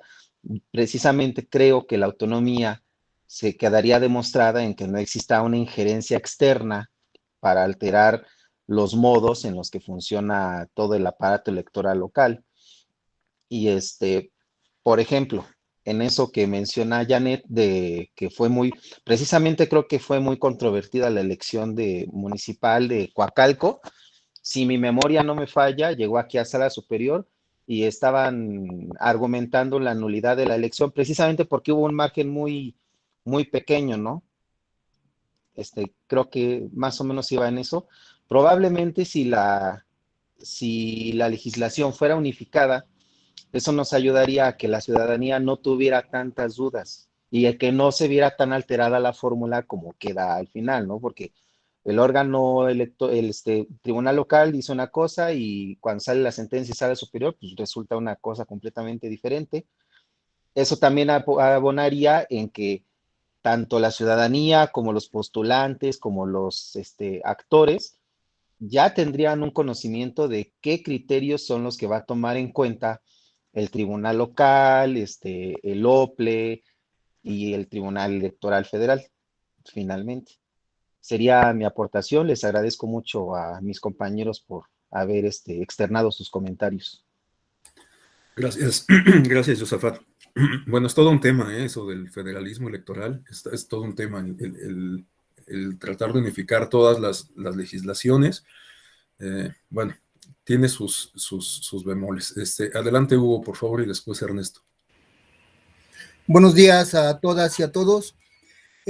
Efectivamente, con respecto a la asignación de representación proporcional por parte del Instituto Electoral del Estado de México, se implementó un sistema. Este sistema obviamente avalado y aprobado por el Instituto Nacional Electoral, en donde ya le daba a los vocales de las diferentes juntas municipales la asignación de representación proporcional de síndicos y de regidores, y tenía ese problema de que muchas veces colocaba hombre y en vez de colocar lo que era hombre-mujer, y así se dejó porque así venía en el sistema que fue aprobado, y es por eso que se tuvo que recurrir, bueno, a los diferentes tribunales. Con respecto a lo que viene siendo la participación de los tribunales, por ejemplo, en el Estado de México fue muy controversial lo de la coalición Juntos Haremos Historia en el año del 2018, en donde en el convenio de coalición el partido Morena dice que él se va a quedar con el 50% de las candidaturas ganadas, y el otro 25 y 25% se le iba a otorgar al PES y al Partido del Trabajo. De los 45 distritos electorales, ellos obtienen 42, y quiere decir que Morena se queda con 21, el PT se queda con 10, y a inclusive Encuentro Social en aquel entonces, que pierde el registro, tenía 10 diputaciones en el Congreso local. Era una sobrerepresentación que no reflejaba propiamente la voluntad de la ciudadanía, e inclusive todavía el Partido del Trabajo, que había alcanzado el 3%, él peleaba que todavía era merecedor a una regiduría más. Esto pasa del tribunal del Estado de México, después pasa a la sala regional Toluca y llega hasta la sala superior, en donde pues existen los principios. Aquí se acuerda que el principio de definitividad fue la causante para la designación de los curules asignados por representación proporcional, ya que no se le da ya ninguno al PT, ya no se le da ninguno al PES, pero a Morena sí se le dan, y entonces quedaba sobre representado, ¿sí? Y eso es lo que vivimos de acuerdo a la coalición, y que se maneja hasta últimas instancias, porque un curul puede ser el significativo de un voto, y un voto para el Congreso para aprobar o no aprobar determinada determinación. Yo quiero agregar nada más que con respecto a la participación de las personas que están en prisión, sabemos que viven en condiciones prácticamente inhumanas, y esto es porque a los políticos no les interesan. y no les interesan, pues porque no votan, ¿sí? Yo quisiera ver si realmente ellos tuvieran, o sea, el derecho para poder elegir también a los representantes, en qué condiciones vivirían o en qué condiciones estarían, ya que sabemos que inclusive se tienen que amarrar para poder dormir, etcétera, ¿sí? O sea, o sea, que les interesara en el ámbito político estas personas y a ver, una consulta popular de esta magnitud, no consultas que estamos viendo ahorita, o sea, que no tienen ni al caso y que se manejan nada más pues para endes o esferas meramente políticas. Gracias, esa es mi participación. Gracias, Hugo. Bueno, tenemos 3 participaciones más. Si quieren, ahí podemos cerrar esta ronda de intervenciones, porque si no, no nos va a dar tiempo de concluir. Le cedo el uso de la voz a Ernesto Villanueva. Muchas gracias, maestro. Muy buenos días a todos los compañeros y compañeras. Pues mire, nada más para precisar 2 puntos. El primero, creo que es un error tratar de impulsar una, ¿cómo se puede decir?, armonización, como lo comentan los compañeros, en relación a la legislatura de cada entidad federativa. Ello en virtud de que el paradigma que vivimos en Tamaulipas, del cual soy yo parte, no es el mismo paradigma que se vive en el estado de Oaxaca, por ejemplo. Aquí en Tamaulipas tenemos 43 municipios, en Oaxaca creo que son por encima de los 500, y además existen comunidades autónomas, en donde sus usos y costumbres velan dentro de su entorno jurídico democrático.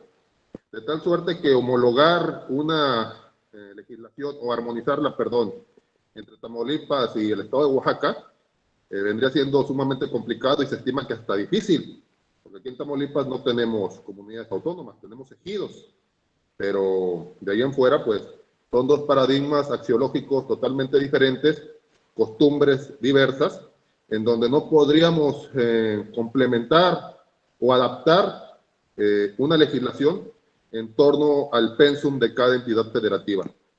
De tal suerte que es por ello que cada estado tiene su soberanía para poder legislar en torno a las necesidades particulares de su población. Mis necesidades como tamaulipeco no son las mismas que los chiapanecos o que los guerrerenses. Eso es por un lado. Por el otro lado, no sé, y esto lo digo con mucho respeto, si la compañera es licenciada, en el sentido de que cuando invocan que hay 2 resoluciones o sentencias que se contraponen, pues no necesariamente es que se contrapongan. La parte actora tiene todo su derecho de agotar las instancias jurídicas correspondientes, invocando el principio de definitividad.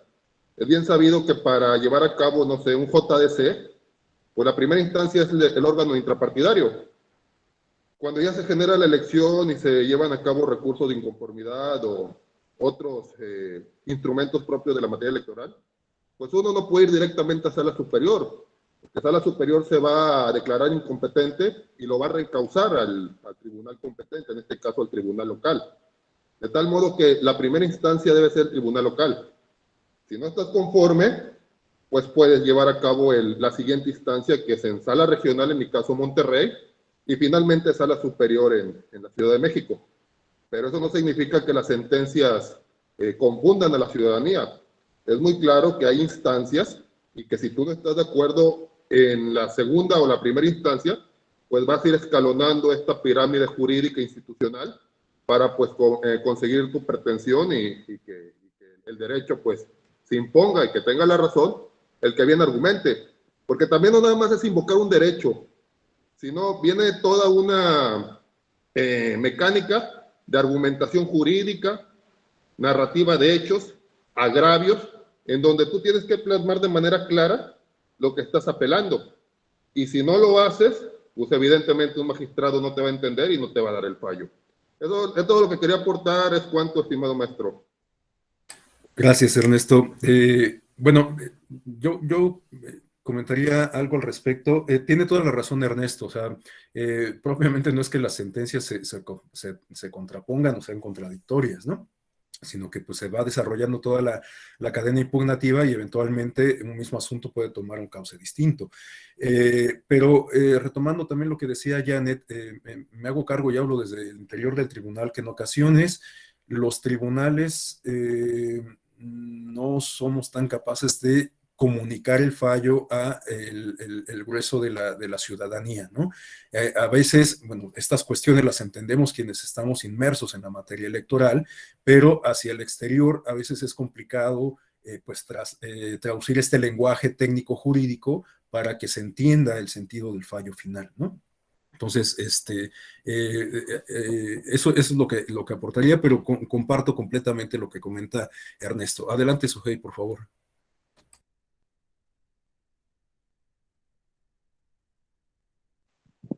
Hola, buenos días. ¿Me escuchan?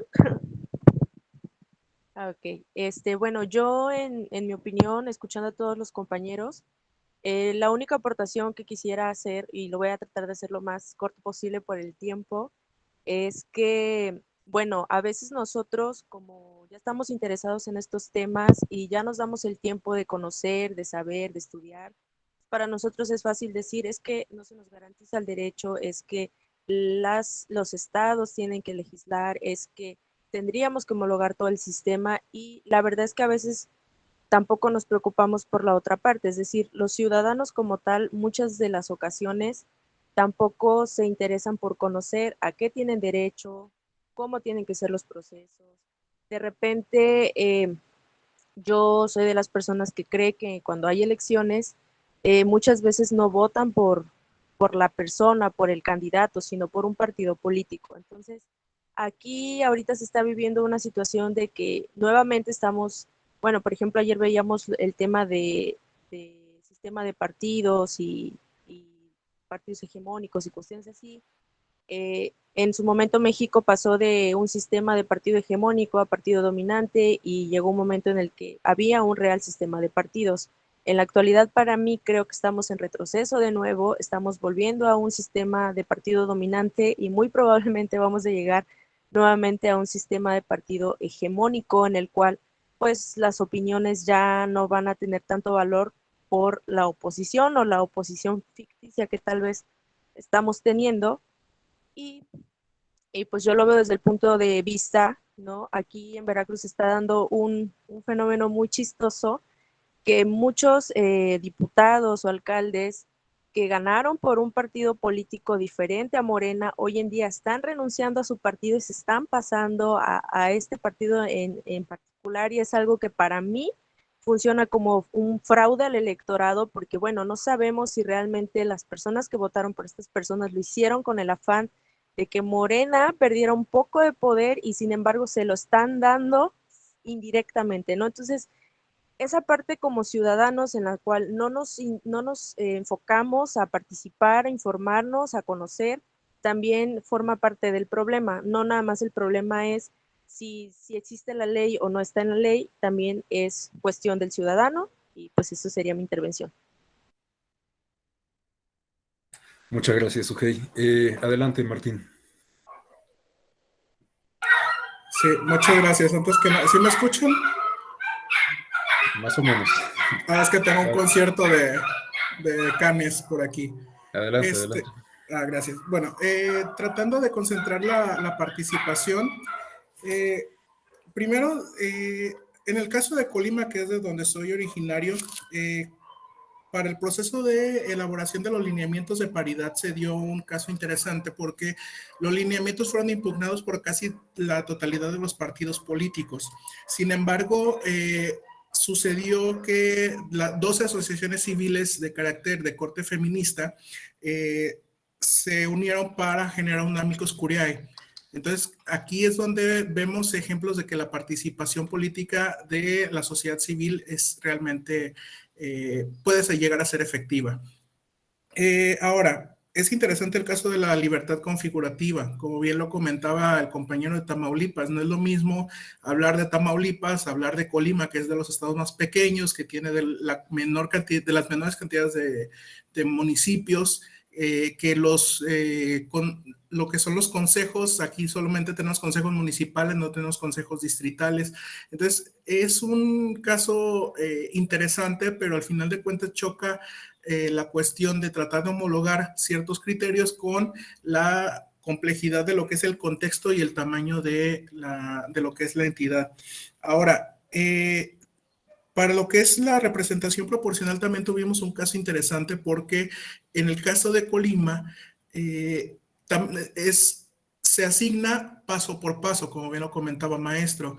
Primero hay que ver quiénes superan el umbral del 3%, ver si están representados, sobre representados, esas cuestiones. Entonces, esto va escalando porque el tribunal local dijo sí, está bien, se impugnó, pasa a Sala Regional Toluca. En Sala Regional Toluca se toman en cuenta otros criterios, nos cambian dos asignaciones y se vuelve a impugnar, llega a Sala Superior y también cambia. Esta vez regresan a uno de los diputados, a dos de los diputados que había cambiado la Sala Toluca, regresa al proyecto original, pero nos tumba a un diputado más por cuestiones de género. Entonces, sí, de repente llega a ser un tanto contradictorio, pero yo creo que va más bien a lo que es cuál es el ámbito, cuáles son las atribuciones de cada nivel jurisdiccional. Entonces, también ahí es algo que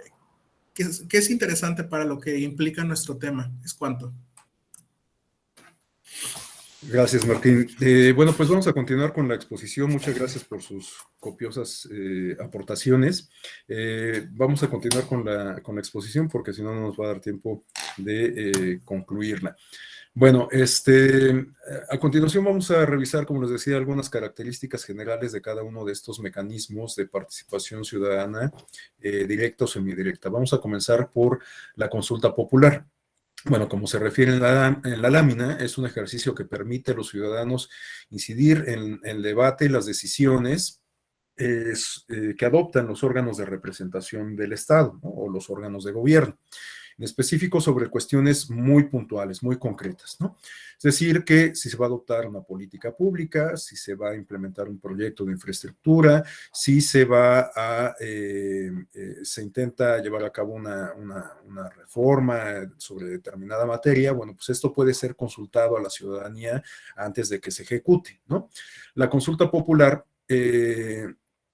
necesariamente, bueno, lo ideal es que sea un ejercicio en donde la ciudadanía solamente tenga dos opciones para manifestarse, ¿no? Es decir, que si se nos va a preguntar acerca de un proyecto, pues no cabe la posibilidad de que nosotros digamos, pues sí, yo quiero que se desarrolle este proyecto, pero con estas características y tal, ¿no? O sea, nada más se nos está consultando para tomar la decisión en su caso, ¿no? Entonces, solamente podemos, se nos va a plantear una pregunta, un cuestionamiento, y nosotros tenemos que manifestarnos por la afirmativa o por la negativa, ¿no? Ahora, el solo hecho de participar no necesariamente implica que el gobierno o la entidad encargada de organizar o de convocar la consulta va a actuar en consecuencia, ¿no? Lo ideal sería que sí, pero esto depende del diseño institucional, jurídico, constitucional, evidentemente, que se dé, que se construya, ¿no? Por ejemplo, para el caso mexicano, una consulta popular es vinculante siempre y cuando se alcance por lo menos el 40% de la votación, ¿no? El 40% de la lista nominal de electores, ¿no? Es decir, que haya una copiosa participación. Si queremos que el resultado de la consulta sea vinculante con un 10% de la participación, pues bueno, es un porcentaje nada significativo, que fue lo que pasó con la consulta popular que se llevó a cabo el año pasado, ¿no? En este sentido, pues cabe comentar justamente que para el caso mexicano ya tuvimos un primer ejercicio de consulta popular desarrollado conforme a las reglas que están contenidas en la Ley Federal de Consulta Popular. La consulta popular fue adoptada en nuestro sistema electoral mexicano con la reforma del año 2014 2012 a la Constitución, ¿no? En aquel año se incorporaron a la Constitución la figura de las candidaturas independientes, de la iniciativa ciudadana y de la consulta popular. Sin embargo, entre 2012 y 2014, pues estaba en la Constitución, pero no había forma de llevarlo a cabo porque no se reglamentó en la ley secundaria. Sería hasta el año 2014 que estas tres figuras serían reglamentadas en la ley secundaria. Se incorporaron algunas disposiciones en la ley se discutió, aprobó y entró en vigor la Ley Federal de Consulta Popular, se llevaron a cabo modificaciones a la ley del Congreso para poder implementar la iniciativa ciudadana, entre otras cuestiones. Bueno, la consulta popular encuentra su fundamento jurídico en esta ley federal de consulta popular. Algunas de las características generales se refieren a que la consulta puede ser promovida por un conjunto de ciudadanos siempre y cuando se cumpla con un porcentaje de integrantes, un porcentaje del 4% de la lista nominal. Puede ser promovida también por un órgano legislativo, o también a convocatoria del presidente de la República. Además, la pregunta tiene que ser validada por la Suprema Corte de Justicia de la Nación, porque hay ciertos temas que han quedado vedados, que no pueden ser sujetos a consulta popular. ¿Cuáles son estos temas? Pues los pilares del propio Estado mexicano, ¿no? La seguridad nacional, los derechos humanos, cuestiones electorales, cuestiones relacionadas con los ingresos y egresos del Estado, etcétera, ¿no? Entonces, estos temas no pueden ser llevados a consulta y, por lo tanto, si hay un intento de que se consulte sobre estos aspectos, pues estaría vulnerando la Constitución. Por eso es que precisamente pasa la pregunta por el tamiz de la Suprema Corte de Justicia de la Nación, ¿no? Y bueno, comentaba que ya tuvimos un ejemplo, una experiencia de consulta popular con apego a este diseño, que se llevó a cabo el año pasado con posterioridad a las elecciones federales y locales del año pasado, ¿no? Desafortunadamente, pues fue un ejercicio pues con poca participación, que en lo particular, esto lo digo a título absolutamente personal, me parece un tanto desafortunado porque el objeto de la consulta pues resultaba sumamente polémico, ¿no? O sea, se preguntaba a la ciudadanía, en palabras sintetizadas, si estaría de acuerdo o no en que se lleve a juicio a los expresidentes de la República, ¿no? Me parece que someter de alguna forma a consideración de la ciudadanía cuestiones relacionadas con la justicia. Entonces, pues no me parece el ejercicio más afortunado que hayamos tenido en términos de consulta, pero aún así, pues celebro que se haya llevado por fin una consulta con apego a lo que establece la normatividad en la materia, porque como bien lo refirieron algunos de ustedes, bueno, pues ya hemos tenido algunos ejemplos de consulta. En efecto, Ernesto Villanueva nos dice que los tribunales especiales están prohibidos, ¿no? Tuvimos algunos ejemplos de consulta llevados a cabo por, en particular, el partido político Morena, con posterioridad al triunfo electoral que llevó a la presidencia al licenciado Andrés Manuel López Obrador, para tomar decisiones en torno a el aeropuerto internacional de la Ciudad de México y la construcción del Tren Maya, ¿no? Pero estos ejercicios deliberativos de consulta, pues se llevaron a cabo sin un rigor metodológico, sin apego a lo que establece la legislación, etcétera. Entonces, bueno, pues resultaron sumamente polémicos. Al final se tomó una decisión conforme a los resultados de esa consulta. Yo en lo particular, pues no los comparto en lo absoluto. Pero bueno, pues es algo que forma parte de la realidad política reciente en nuestro país. Bueno, la siguiente figura se relaciona con la consulta y se refiere al plebiscito. El plebiscito, como se señala en la lámina, deriva de la raíz latina plebe, que significa pueblo, por lo tanto, pues implica la participación de las masas, de la mayoría, del grueso de la ciudadanía, ¿no? Es una consulta en donde los poderes públicos someten a voto popular directo la aprobación o rechazo de una propuesta determinada. Por lo tanto, suele ser convocada por el jefe de gobierno o de Estado y puede contener más de una pregunta, ¿no? En un plebiscito no solamente se nos pregunta si estamos de acuerdo o no sobre una política, o bueno, se nos puede preguntar no solamente si estamos de acuerdo o no sobre una política, sobre una decisión determinada, sino sobre aspectos específicos de esa decisión que se está discutiendo, ¿no? Entonces puede ser que tengamos las dos opciones, la afirmativa y la positiva, pero que además tengamos una serie de argumentos que igualmente se nos ponen a consideración para que nosotros manifestemos sobre cuáles estamos de acuerdo o con cuáles no estamos de acuerdo. Es decir, que un ejercicio de esta naturaleza nos permite identificar cuáles son las posibles causas que fundamentan la respuesta, el resultado del ejercicio democrático, ¿no? Bueno, el siguiente ejercicio, la siguiente figura, se refiere al referéndum y también guarda relación con la consulta porque igual implica la participación de la ciudadanía mediante la convocatoria a las urnas. La particularidad del referéndum, una de las principales particularidades, consiste en que este ejercicio se lleva a cabo en muchos casos igual para discutir la aprobación sobre una política pública, pero sobre todo en la mayoría de las ocasiones para decidir si se aprueba o no una ley en específico o una reforma a una ley en específico o sobre todo una reforma constitucional, ¿no? En este sentido, bueno, pues el poder reformador de la Constitución se comparte de alguna forma con la ciudadanía. Esto está sujeto igualmente a discusión, a debate, porque hay quien considera que no es lo más adecuado que se involucre a la ciudadanía en general en la toma de este tipo de decisiones, y sobre todo porque en algunas ocasiones esta figura se ha utilizado con ciertos fines estrictamente políticos, pero para beneficiar a una persona, a un grupo o a un colectivo de la clase política, ¿no? En específico me voy a referir, para ilustrar esto que estoy comentando, al caso de Bolivia, ¿no? En el caso de Bolivia es necesario someter a consideración de la ciudadanía mediante la figura del referéndum la modificación a la Constitución.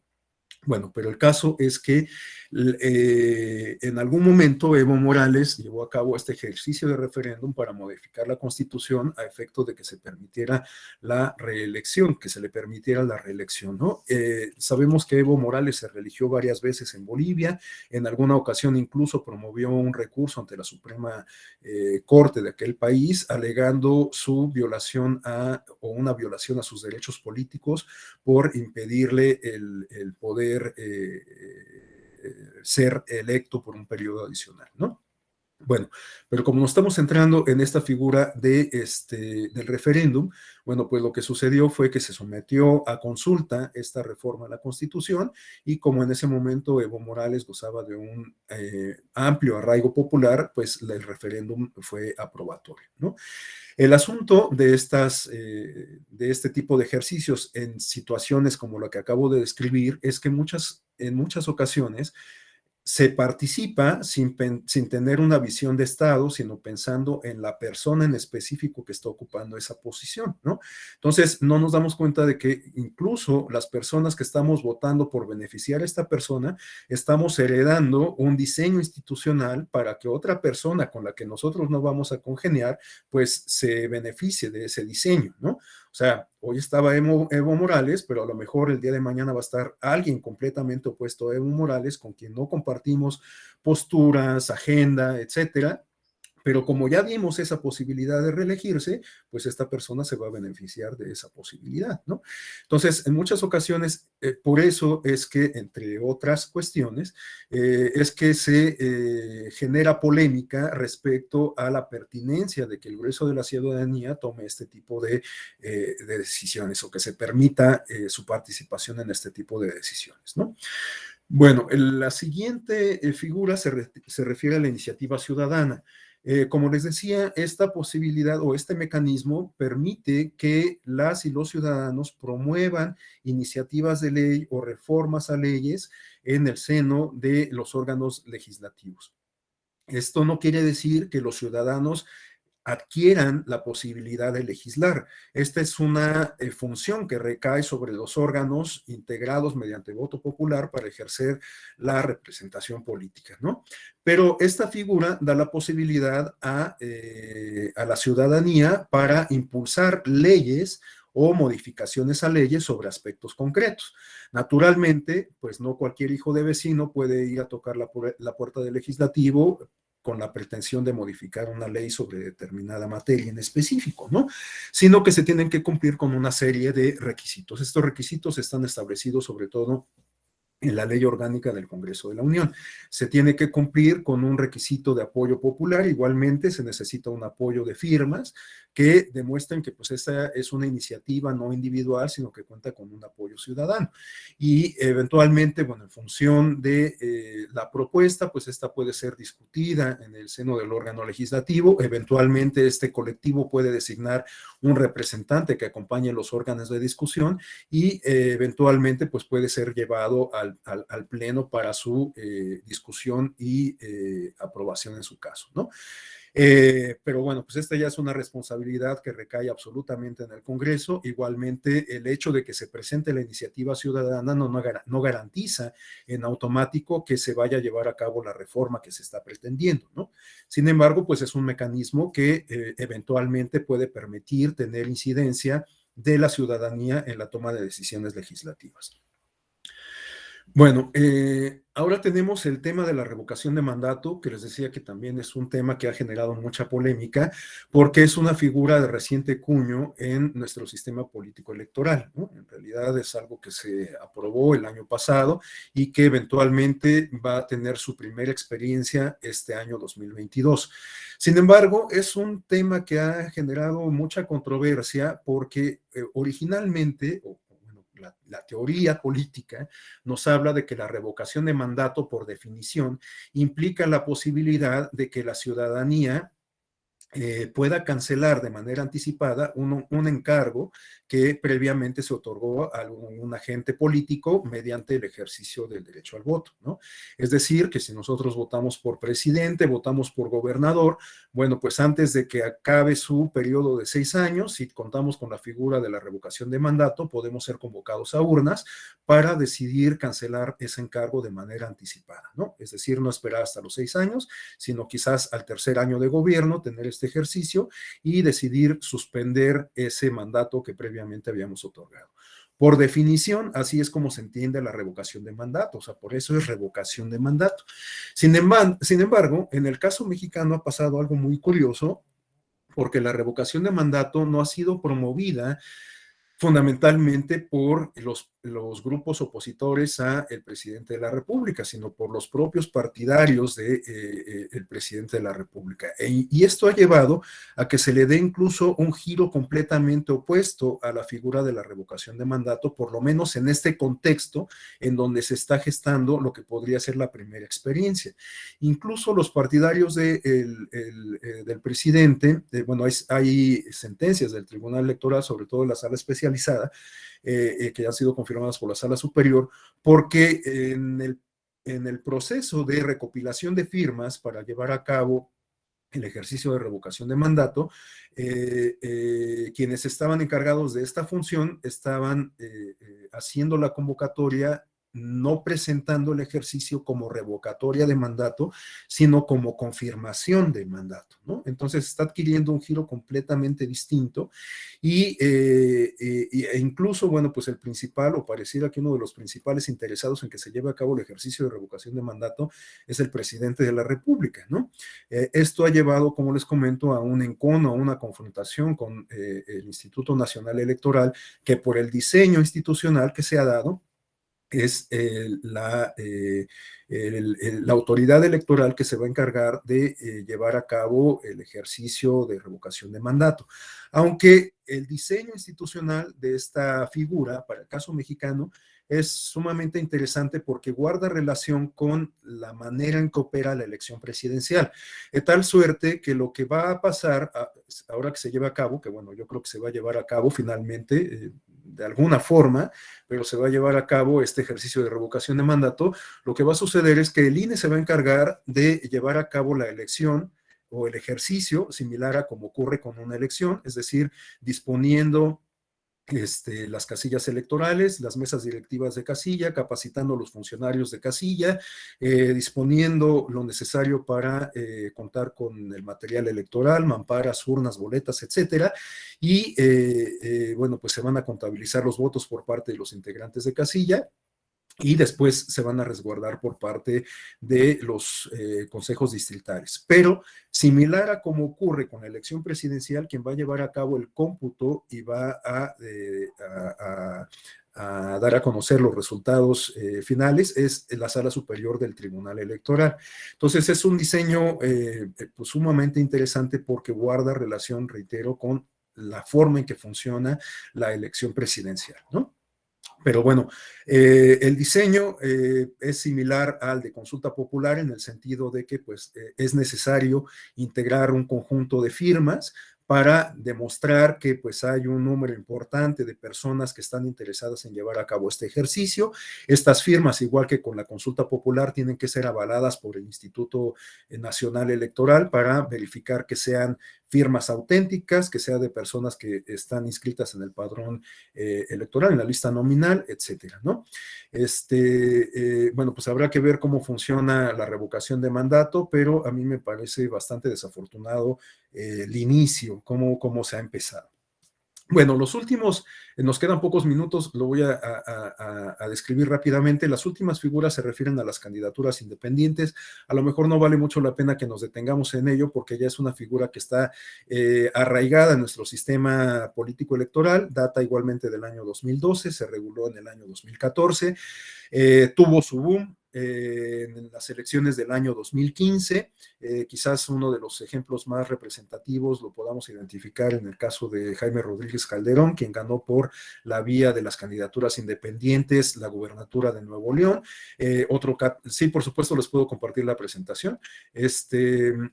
Otro caso relevante es el de Pedro Kumamoto, quien era visto como el prototipo del candidato independiente porque no tenía ninguna afiliación partidista y ganó una diputación local en Zapopan, en Jalisco.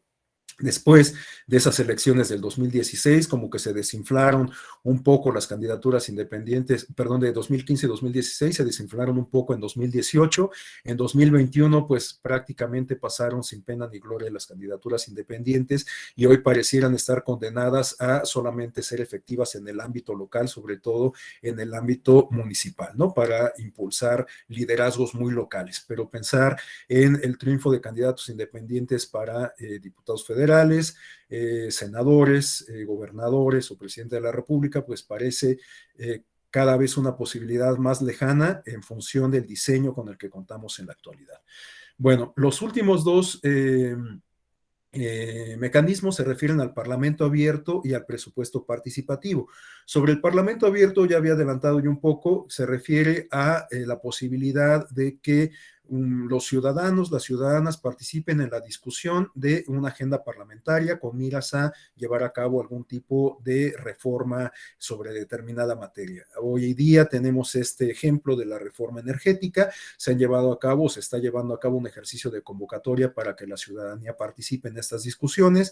A lo largo de la historia contemporánea de nuestro país tenemos distintos ejemplos de parlamento abierto en la materia electoral, tanto en la reforma del año 77, como en la reforma del año 94, en la del año 89. Tuvimos ejemplos de parlamento abierto para llevar a cabo las reformas constitucionales en materia político-electoral, ¿no? Es un ejercicio que me parece sumamente positivo, aunque también puede tener ciertas trampas ocultas, porque puede ser que la decisión ya esté perfilada de manera predeterminada y que este tipo de ejercicios solamente sean como para revestir de cierta legitimidad la decisión que ya se ha de alguna forma perfilado, ¿no? Pero me parece un ejercicio de cualquier forma sumamente importante, sumamente significativo, que además se acompaña de otros elementos que no solamente se refieren a la deliberación en un contexto particular, sino de mecanismos de escrutinio del poder de manera permanente, porque el Parlamento abierto se refiere también a que los órganos legislativos adopten mecanismos que permitan la transparencia del ejercicio público de los legisladores y de los organismos técnicos, de los organismos o de las áreas especializadas de los órganos legislativos, ¿no? Para el caso mexicano, todos estos institutos de investigación, el Belisario Domínguez, el Censodep, etcétera, todos pueden ser sujetos a escrutinio siempre y cuando el órgano legislativo pues ponga a disposición de la ciudadanía estos mecanismos de transparencia, ¿no? Que en la plataforma electrónica, en la página electrónica, pues se pueda consultar toda esta información que corresponde al ejercicio legislativo, al desempeño de cada uno de los legisladores, pero también a las funciones que desarrollan estas áreas especializadas de carácter técnico en los órganos parlamentarios. Y por último, tenemos el presupuesto participativo. El presupuesto participativo se refiere a la posibilidad que tenemos las y los ciudadanos de participar en la decisión para la inversión pública de una parte del presupuesto público, ¿no? En el caso mexicano hay distintas entidades federativas que han adoptado en su sistema político electoral a nivel subnacional el presupuesto participativo, Jalisco, Nuevo León y la Ciudad de México. De hecho, sin demérito de ninguno otro de los mecanismos existentes en nuestro país, en el caso de la Ciudad de México me parece que contamos con una de las experiencias más acabadas en términos de presupuesto participativo.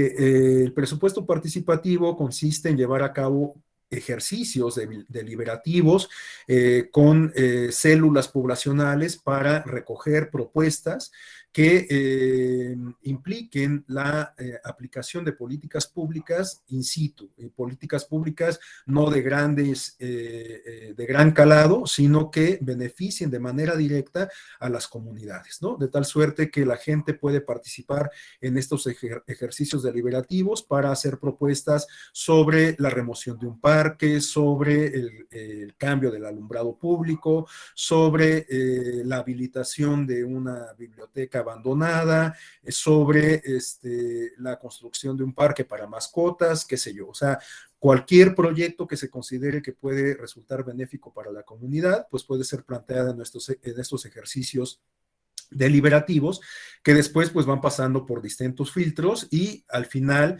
conforman un catálogo que son puestos a votación de la ciudadanía, ¿no? Y la ciudadanía decide, pues, cuáles son los proyectos ganadores mediante el ejercicio del voto. Entonces, es un ejercicio que compagina, digamos, esta parte deliberativa con la parte instrumental de toma de decisiones mediante la participación en urnas. Entonces, es un mecanismo que me parece muy loable. Hay quienes lo critican porque siguen teniendo esta idea de que pues todas estas políticas, todas estas inversiones son responsabilidad del gobierno. A mí me parece que, bueno, pues no dejan de ser de responsabilidad de los gobiernos, pero el hecho de que sea la ciudadanía quien le indique al gobierno cuáles son las prioridades que les resultan benéficas de manera inmediata, pues es a todas luces positivo. Por lo menos esa es mi percepción. Bueno, estamos ya sobre la hora. Esta última parte la desahogamos un tanto de manera apresurada, pero me parece sumamente importante, como lo comenté desde el inicio, que estas clases se vean revestidas con la participación de cada uno de ustedes, ¿no? En los procesos de aprendizaje, pues así es como funcionan, ¿no? No podemos seguir replicando estos modelos de educación bancaria de la que nos habla Pablo Freire, en donde el docente se asume como el inversionista que deposita conocimiento en las alcancías que son sus estudiantes, ¿no? O sea, ese es un esquema un tanto arcaico. Los procesos de aprendizaje son circulares, de ida y vuelta, y siempre todos estamos en posibilidades de enseñar y de aprender. Bueno, estamos sobre la hora. No sé si alguien desea hacer alguna intervención de cierre. En dado caso, pues únicamente les pediría que fuera breve y como con estos términos de conclusión, ¿no? Bueno, si no hubiera intervenciones, no me resta más que agradecerles el favor de su atención. Bueno, para quien le interese la presentación, con gusto se las puedo compartir vía correo electrónico. Mi correo es rafael.caballero con el dominio del Tribunal Electoral, es decir, @te.gov.mx. Entonces, rafael.caballero@te.gov.mx. Bueno, pues les agradezco mucho el favor de su atención, les deseo un excelente día, una excelente semana y bueno, pues nos veremos dentro de un par de semanas en donde revisaremos el tema de la representación proporcional, candidaturas independientes con mayor detalle y bueno, pues nada, por lo pronto me despido. Muchas gracias.